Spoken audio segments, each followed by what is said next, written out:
നമ്മുടെ മാതാപിതാക്കൾക്ക് അതുപോലെ വിദ്യാർത്ഥികൾക്ക് അധ്യാപകന്മാർക്ക് വളരെയധികം ഉപകാരപ്പെടുന്ന ഒരു വീഡിയോ ആണിത്.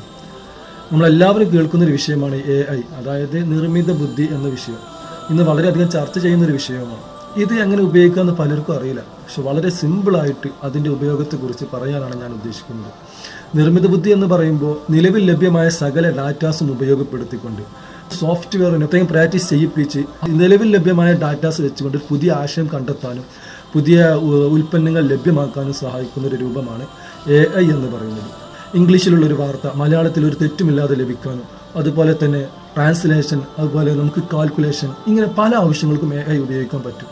മാതാപിതാക്കൾക്ക് തൻ്റെ മക്കൾ പല വിഷയങ്ങളിലും അഭിപ്രായം ചോദിക്കുമ്പോൾ അല്ലെങ്കിൽ ചില വിഷയങ്ങളിൽ സംശയങ്ങൾ ചോദിക്കുമ്പോൾ അതിന് കൃത്യമായ ഉത്തരം പറഞ്ഞു കൊടുക്കാൻ സാധിക്കാറില്ല. അങ്ങനെ വരുന്ന പല നിമിഷങ്ങളിലും നിങ്ങൾക്ക് AI ഉപയോഗിച്ചുകൊണ്ട് നല്ല കൃത്യമായ മറുപടി പറയാൻ സഹായിക്കും. ലീവ് ലെറ്റർ മറ്റുള്ള പലതും ഇംഗ്ലീഷിൽ എഴുതി കൊടുക്കേണ്ട